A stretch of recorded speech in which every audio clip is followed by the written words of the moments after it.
Anyway, from when I was young, I used to write poetry. And I wrote poetry until age 17 when my parents moved house and my collection of poetry got lost. And everything inside me died. A solid death. I didn't write again. I was dead. Until I got married, I have 2 sons. The other one is the one you met out there, Damola. Damola is a poet. I noticed from age 6 that he started writing. I thought, what happened to me should not happen to my son. I started collecting all the pieces of paper, all the stuff he was scribbling on, and and I did that for 13 years till he was 19. And then one day I opened up my filing cabinet and the file for poetry was as thick as this with Damola's poems. However, something happened. When Damola was about 9, Minaj, like I said, opportunity. So I go back to Minaj. I was the legal advisor, head of corporate affairs. You know the type of title you have, company secretary. But I realized after 5 years that it was not going to take me anywhere. And I decided I wanted to understand broadcasting. So I went to the chairman. Because sometimes, as well, I tell people, you have to take the bull by the horn. I told him I don't want to be a lawyer again in this company. I want to know broadcasting. How do I now get into line management? So it was now jointly decided what courses I needed to take. And as I took them, that's what I say about the Lord. He now opened the door. We got satellite license. They needed somebody to go and head the American operation. And I was the obvious choice. This was how I got to go to America for 3 years with my son. In moving to America, something just released.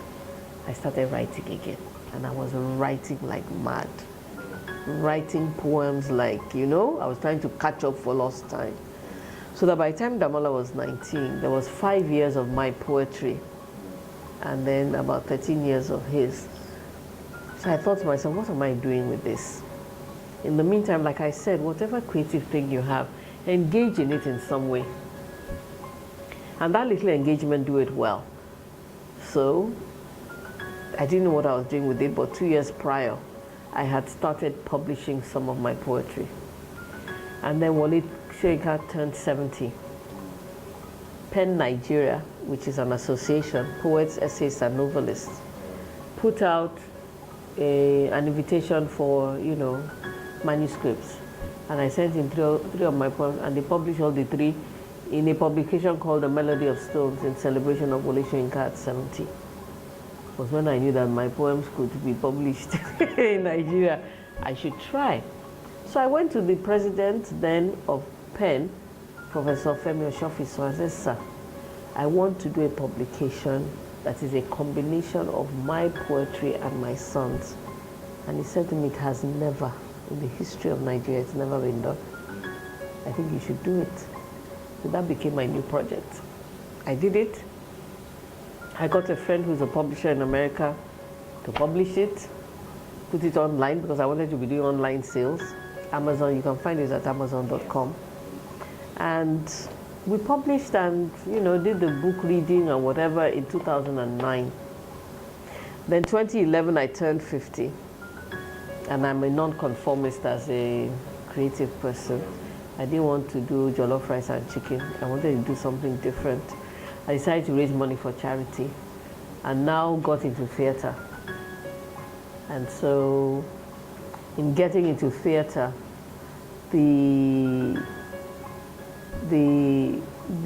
idea came that we should stage. I met a guy called Mr. William Ekpo at one of my many seminars.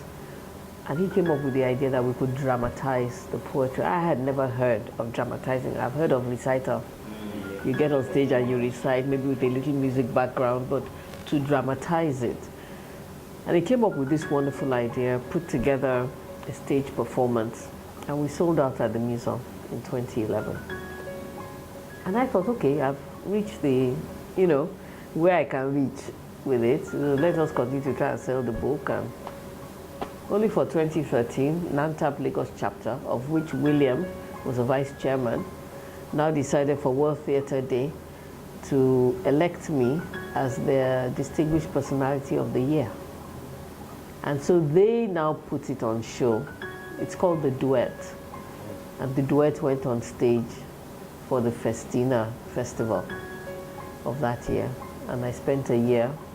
I gave up the position of Distinguished Personality in 2015 to Bolanle Austin Peters, who's the owner of Terra Culture.